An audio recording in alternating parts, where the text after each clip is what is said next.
Dia kira berkeadilan, dia berterombong, dia berundang dan bersalah silah. Kami yang akan mengaturkan macam mana istiadat itu berlangsung, apa yang perlu dibuat oleh undang. Luak ni kira satu kawasan yang ditadbir oleh Raja je tersendiri.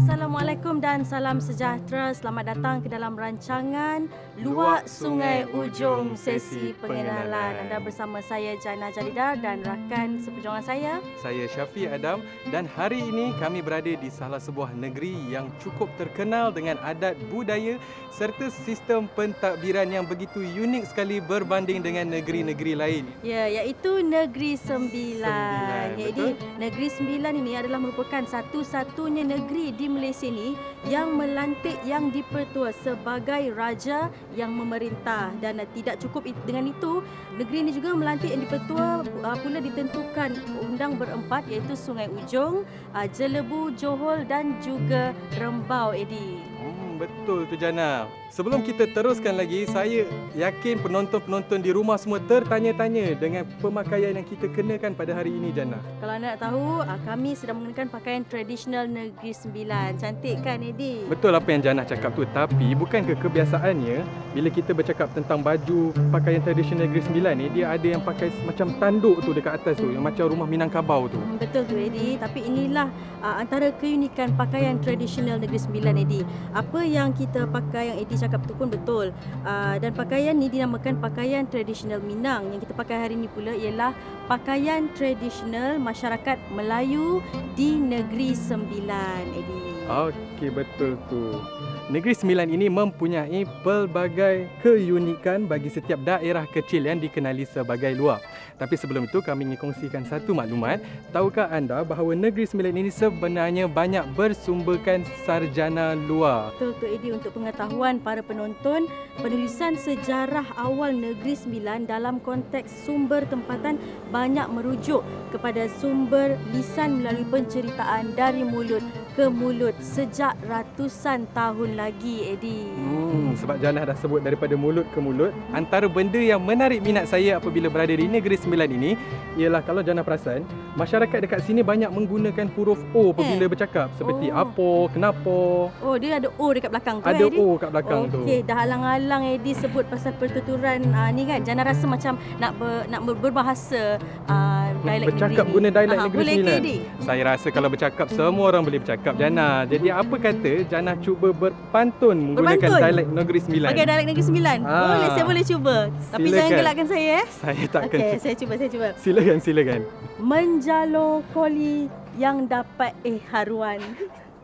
Pucuk dipotik, dibuat ulam. Walau kami berajokan yam tuan, adat tetap bersondikan Islam. Ada tak saya? Awak gelakkan saya ni. Maafkan saya. Sebab Jana ada berpantun, saya kena tunjuk jugalah yang saya pandai berpantun. Sila beli pantun saya, Edi. Sebenarnya saya baru je mencuba tu, Edi. Tapi okey kan? Baru pertama kali lah tu. Pertama kali. Okey, Edi. Saya pun pandai sikit-sikit je. Saya cuba juga. Okay. Tombakau kampung disiat-siat, digulung-gulung sampailah padat. Kami Nogori memang terbiat, biar mati anak, jangan mati adat. Oh, boleh tahan juga, Edi pun sebenarnya. Mungkin dah praktis ke apa ni sebelum ni? Saya sebenarnya baru tadi saya fikir pantun ni. Edi, tak sangkalah Edi pun sebenarnya pandai berpantun, pandai berdialek Negeri Sembilan sebenarnya. Selain pantun, saya pun pandai juga sebenarnya cakap dialek Negeri Sembilan, Edi. Betul. Kalau kita orang semua nak dengar Jana cakap tu, memang sampai ke sudah kita takkan tahu cerita ni pasal apa. Betul. Jadi saya rasa penonton semua sudah tak sabar untuk mengetahui apa yang akan berlaku seterusnya. mari sama-sama saksikan paparan yang telah kami sediakan.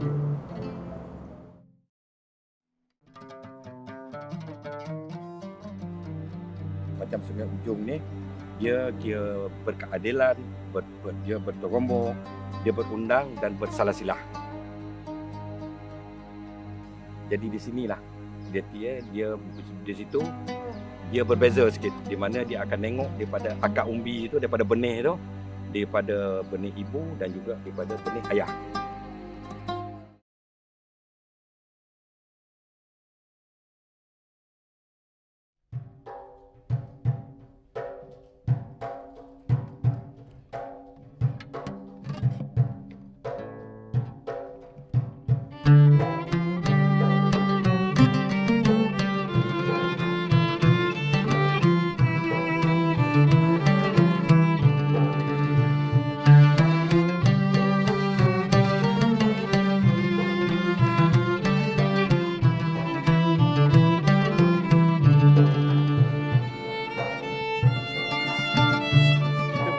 Dengan Datuk Lela Bangsa, iaitu Bapa Waris Kelana Perut Hilir. Selamat datang Yang Mulia Datuk ke dalam Terima kasih. rancangan kami pada hari ini.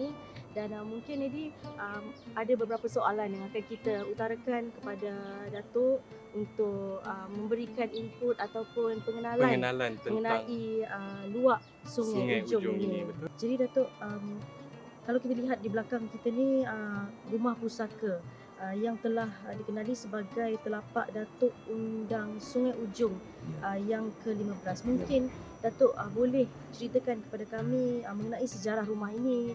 Mungkin orang nak tahu berapa usia rumah ini dan apakah antara keunikan rumah ini berbanding rumah-rumah Minangkabau yang lain, Datuk. Jadi kalau ikut struktur bangunan ni, kita boleh panggil dia juga, dipanggil rumah panjang Melayu satu. Kita boleh panggil dia juga rumah bumbung panjang Melayu. Kita boleh panggil dia juga. Dan satu kita boleh panggil juga dia rumah Melayu asal di luar Sungai Ujong dan juga di Negeri Sembilan.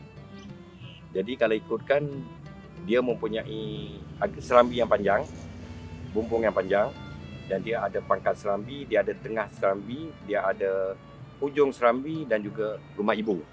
Jadi struktur bangunan ni adalah daripada seni bina orang Melayu asal di Sungai Ujong dan juga di Negeri Sembilan.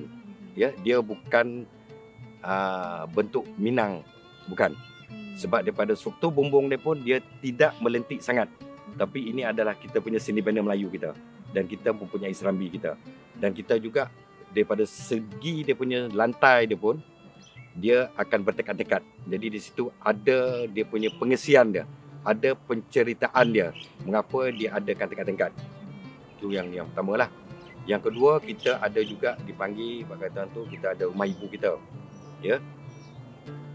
Yang memainkan peranan yang paling penting kepada keluarga dan juga kepada pemerintah dia.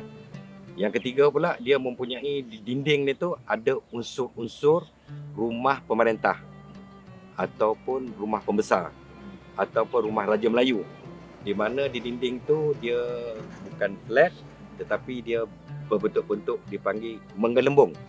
Bila dia menggelembung ni dengan ukuran tu, itu salah satu menandakan ia adalah rumah seorang pembesar atau pemerintah di sesebuah negeri, atau di Negeri Sembilan ni kita boleh panggil dia di salah sebuah luak di Sungai Ujong. Jadi banyak ciri-ciri dia tu, daripada seni bina dia, daripada ukiran dia, ya. Jadi di situ ia melambangkan adalah rumah tradisi Melayu. Seni bina dia, ukiran dia adalah ukiran Melayu asal, di mana kita panggil dia awan larat. Itu adalah ukiran dia sebenarnya, yang diguna pakai oleh raja-raja Melayu ketika itu, termasuk juga diguna pakai oleh undang luak itu sendiri. Jadi dia punya berarti daripada segi ukuran tu pun dia terhad. Dia terhad, maksudnya dia akan letak di atas, di buncu pada tiang, untuk berarti dia simbolik dia untuk mengukuhkan kedudukan tiang tu supaya rumah tu kukuh dan boleh pergi jauh. Mungkin boleh pergi ke 50 tahun ke 100 tahun akan datang. Jadi itulah simbol dia. Jadi dia tak banyak menggunakan kostum. Kalau ikut daripada segi seni banner Minangkabau ni, jadi dia banyak mengunsur-unsurkan kostum. Jadi dia nak membanyakkan ukiran dia nak melentikkan lagi dia punya tu. Lagi satu daripada sudut lantai dia adalah selari. Daripada kita masuk daripada Anjung Serambi tu, dia akan semua selari saja. Dan dia mempunyai banyak bilik. Dan dia banyak ukuran-ukuran dia akan tambahkan. Sebab ini adalah satu simbol dia lah untuk kostum ni. Sebab dia untuk dia mempamerkan, untuk dia memperkenalkan bahawa ini adalah seni banner dia. Sedangkan seni banner asal kita yang berada di Negeri Sembilan dan Sungai Ujong ni, dia sebenarnya dia simbolik, dia tak perlu banyak. Sebab itulah tanda-tanda dia, perbezaan dia daripada seni banner, reka bentuk dia dan ukiran dia. Inilah dinamakan seni banner ukiran orang Melayu asal di Sungai Ujong dan juga Negeri Sembilan. Menarik, sebenarnya banyak yang ingin kita kongsikan lagi mengenai pemakaian, reka bentuk rumah, budaya, adat dan sebagainya. Mengenai luak Sungai Ujong.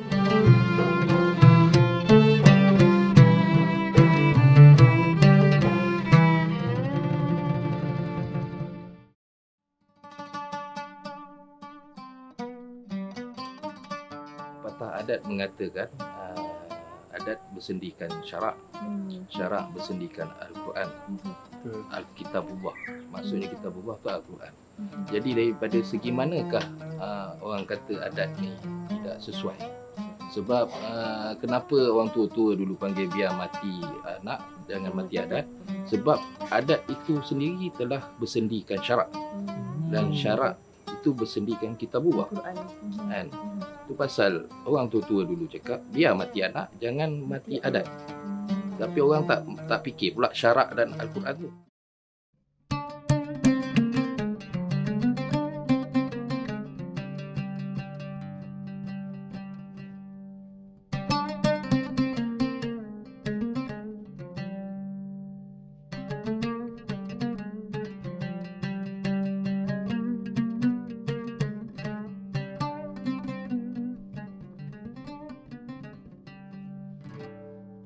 Dan bersama dengan kita pada hari ini adalah Yang Mulia Datuk Johan, iaitu Lembaga Waris Kelana Perut-Hulu.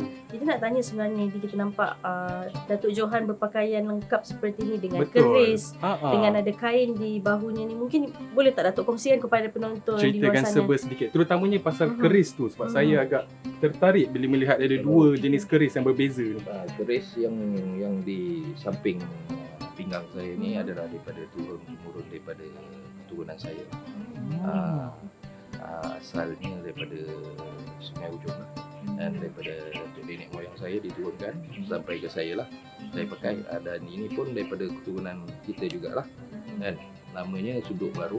Dia digunakan sebagai pedang kecil. Kalau zaman dulu kita masuk dalam ni, kita bawa ke mana orang tak tahu.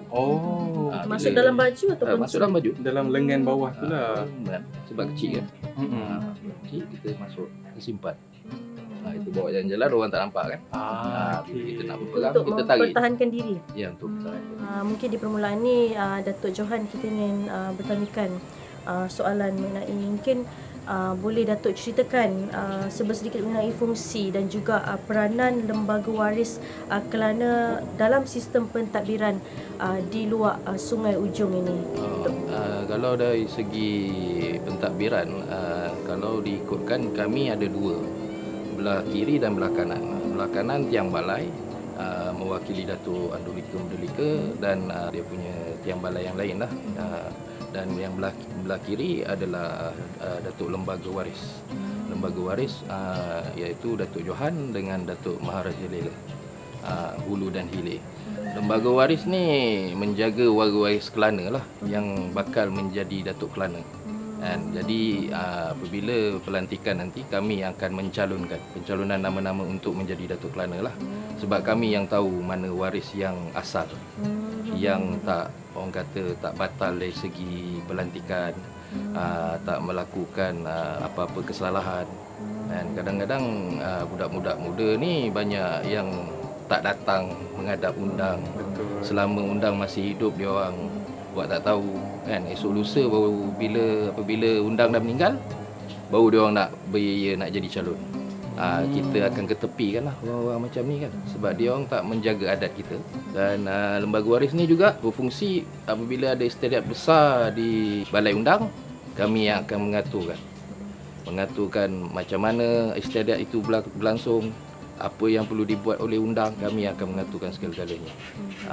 Tak ada sesiapa yang boleh mengganggu apa pun yang kami putuskan. Kalau kami cakap ini tak boleh, Datuk Undang tak boleh buat. Okey Datuk, kita semua tahu Datuk memang mempunyai banyak pengalaman sebagai lembaga. Jadi sebagai generasi yang barulah, untuk anak-anak muda yang baru, pasti ada antara kita yang pernah mendengar kataan biar mati anak, jangan mati adat. Okey, jadi boleh Datuk terangkan sedikit mengenai perasa tersebut, kerana ia melihat seperti melanggar hukum agama dan juga tidak selari dengan perkembangan arus moden negara.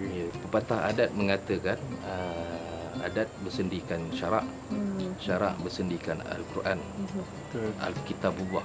Maksudnya Kitabullah tu Al-Quran. Jadi daripada segi manakah orang kata adat ni tidak sesuai? Sebab kenapa orang tua-tua dulu panggil biar mati anak, jangan mati adat? Sebab adat itu sendiri telah bersendikan syarak, dan syarak itu bersendikan Kitabullah. Kan? Itu pasal orang tua-tua dulu cakap biar mati anak, jangan mati adat. Tapi orang tak fikir pula syarak dan Al-Quran tu. Betul. Kalau dikatakan biar hidup anak tapi mati adat, maksudnya orang dulu-dulu mengatakan, biar syarak ni kita biarkan, ketepikan, Al-Quran ni kita ketepikan, anak kita hidup. Betul. Yang mana satu yang kamu pilih? Dan anak kamu ke syarak agama kamu? Jadi maksud di sebalik adat tu adalah agama. Maksudnya cara hidup, budaya, seni dan sebagainya semua memang diselitkan agama dan Al-Quran tidak lari daripada cara hidup di sini.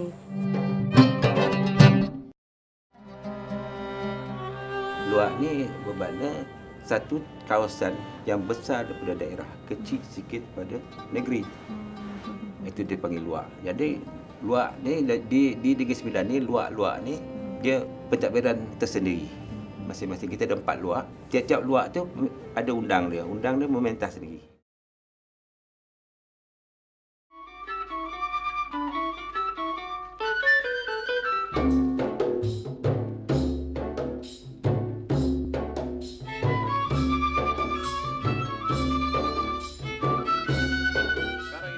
Bersama dengan Yang Mulia Datuk Andulika Mandalika, iaitu merupakan seorang Ketua Lembaga Tiang Balai Luak Sungai Ujong Merangkap, Lembaga Waris Negeri. Selamat datang Yang Mulia Datuk dalam Mulia. rancangan kita pada hari ini.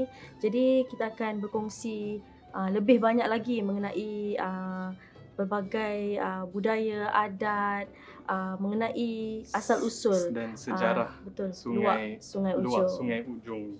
Jadi Datuk, di permulaan ini kami ingin bertanyakan soalan mengenai mungkin Eddie ingin mulakan? Boleh. Jadi Datuk, saya ada satu soalan yang saya nak tanya. Boleh, sebab kita dah selalu sangat dengar tentang luak Sungai Ujong ni.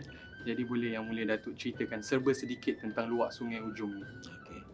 Yang tercatat dalam tulisan-tulisan dalam buku-buku sejarah kita, wujudnya luak Sungai Ujong ni dalam tahun 1300. Yang mentadbir negeri ini sekarang, raja dia bergelar Datuk Kelana Petra. Ya, sebelum ni daripada era Batin lagi. Batin daripada ni keturunan asal. Punimurti yang pertama kan baru 1300 tadi ni. Tapi sejarah mengatakan 1700 je. 1700 saja. Tapi cerita dia sekarang ni Masihi ataupun Hijrah ataupun Masihi, ya. Jadi bermakna sekarang ni kewujudan Sungai Ujong tadi lebih pada 13 tadi. Sekarang ni dah masuk ke pemerintahan Datuk Kelana Petra. Datuk Kelana Petra sekarang ni Datuk Kelana Petra yang ke-10. Ya.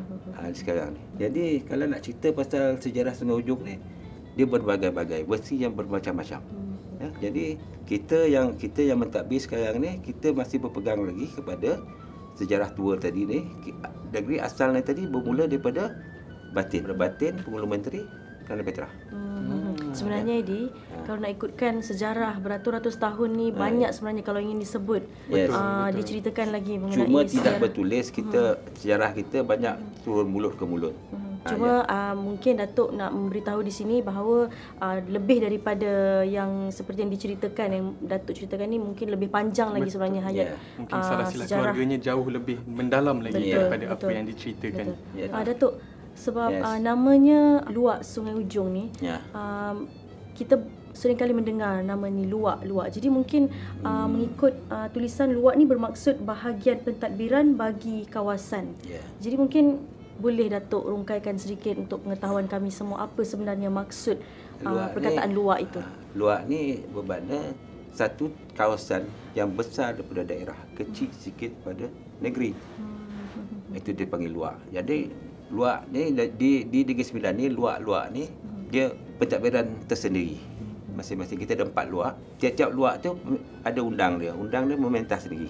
Luak ni kira luak satu kawasan yang ditadbir oleh raja dia tersendiri. Baiklah Datuk, jadi saya nak tanya soalan yang seterusnya. Saya pernah baca antara pantun-pantun yang lama yang pernah didengar. Contohnya seperti bulat anak buah menjadi buapak, bulat buapak menjadikan lembaga, bulat lembaga menjadikan undang, dan bulat undang menjadikan keadilan ataupun raja. Okay, jadi di sini mungkin Yang Mulia Datuk boleh menceritakan serba sedikit tentang apa yang dimaksudkan di sebalik pantun tersebut. Tadi bulat buapak menjadi lembaga. Menjadi lembaga, betul. Okey. Bulat bermakna pakat dia memilih seorang, dia jadikan lembaga dia. Buapak tadi jadi buapak ni bukan berunding dengan anak waris dia. Okey. Baru dapat lembaga dia. Bermakna dia terus macam tu juga. Lembaga pula berundinglah dengan lembaga lain untuk mendapatkan raja tadi. Jadi kiranya dia bermula dengan anak buah, lepas tu dia kepada buapak, kepada lembaga dan kepada undang. Sebenarnya benda tu bukan buapak dia yang urusan, waris dia yang buat urusan. Waris dia setuju, bulat waris tadi. Buapak ni menyampaikan saja. Jadi begitu juga kita sampai ke siap dalam lembaga nak jadikan undang. Berunding lagi dengan waris. Dapat keputusan. Jadi kan begitu juga undang, dia berunding, dia dapat raja pula. Macam tu. Sebenarnya Edi, kalau kita nak ulas yang Datuk dah ceritakan ni pun terlalu banyak sebenarnya. Mungkin terlalu panjang. Mungkin sangat. Banyak lagi yang ingin kita kongsikan Datuk. Ya, insya-Allah. Betul. Datuk sebenarnya mungkin ada tak mungkin kita boleh dapati sejarah-sejarah ni mungkin ada bertulis ke ataupun adalah dalam simpanan kita, ada simpanan kita, ada yang selalunya simpanan kita selalu untuk kegunaan kita lah. Sebab sayang anak-anak muda seperti kami ni mungkin kurang pendedahan. Tentang sejarah sebenar asal usul Sungai Ujong ni. Apa yang kita tahu, apa yang kita baca di buku ataupun di internet, tapi mungkin ada berbagai lagi cerita yang kita tak tahu tu, mungkin kita boleh rungkaikan lagi selepas ini Datuk. Baik Datuk. InsyaAllah. Datuk, terima kasih kerana sudi bersama-sama kami pada hari ini Datuk. Mungkin kita akan berjumpa lagi di episod akan datang insyaAllah. Datuk, jadi untuk itu bagi kita semua anak-anak muda, mungkin zaman kita daripada zaman dulu dan kini berbeza, tapi sejarah tu perlu tetap sama kita ingati dan kita sentiasa dipraktikkan. Betul tak Datuk?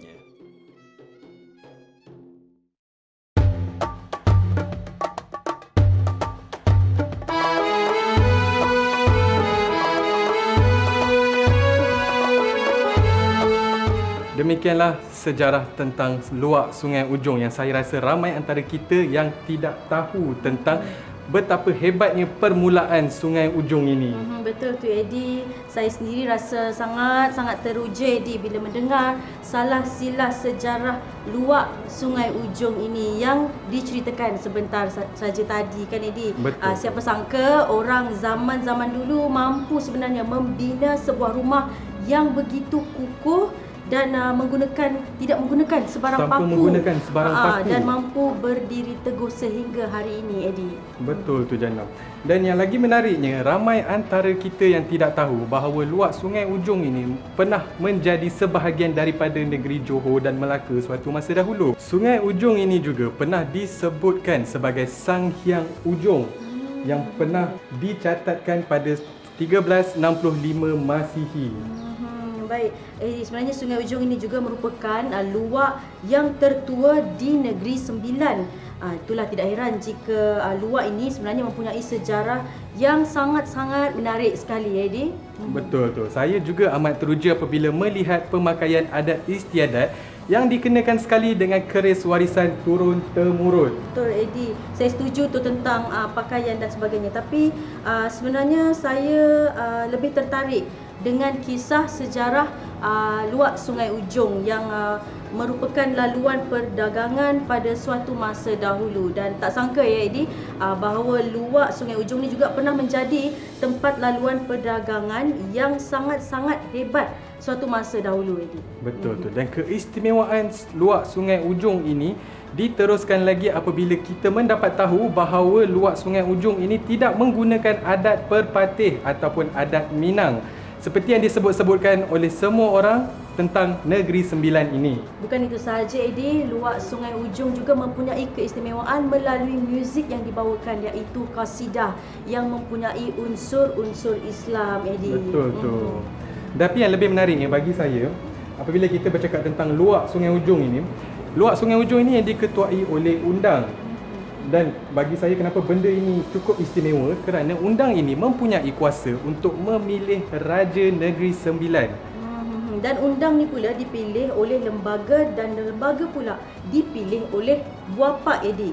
Dan bagi saya perkara ini sangat menarik sekali kerana ia sangat-sangat bersesuaian dengan kata-kata orang dahulu, jikalau tiada yang di bawah maka tiadalah yang di atas. Betul tu Jana. Dan saya rasa perkara ini tentang undang ni, keistimewaan undang ni, saya rasa tidak ramai yang tahu kerana perkara ini agak kurang diceritakan kepada penduduk tempatan di negeri-negeri yang lain. Betul, Edi. Banyak lagi perkara yang menarik tentang luak Sungai Ujong yang ingin kami ceritakan, tapi keadaan tidak mengizinkan sebenarnya. Betul tu Jana. Sebab saya rasa kalau kita nak ceritakan sejarah secara keseluruhan tentang luak Sungai Ujong ini, sampai besok pun rasanya tak habis. Tapi Edi, sebelum tu saya nak menjual pantun lagi, boleh ke Edi?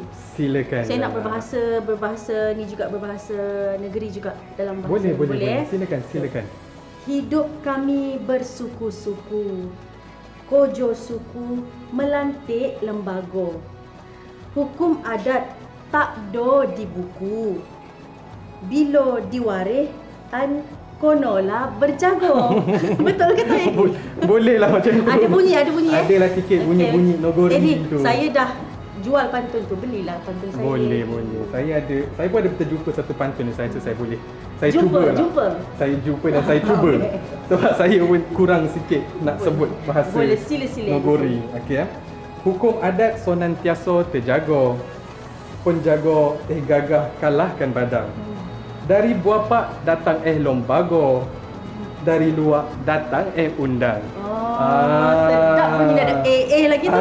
Ada Ada dia pun dah pandai berbahasa negeri. Lebih kurang sekarang sikit lah. Jadi sekarang barulah saya faham maksud di sebalik pantun-pantun ni. Betul. Maka dengan ini berakhirlah sudah sisi pengenalan mengenai luak Sungai Ujong Ujong ini, daripada kami pada hari ini. Jadi mungkin kita akan bertemu di episod akan datang. InsyaAllah. Sekian dahulu daripada saya, Jana Jalidar dan rakan saya. Dan saya Syafiq Adam. Semoga kita bertemu lagi. Assalamualaikum warahmatullahi wabarakatuh.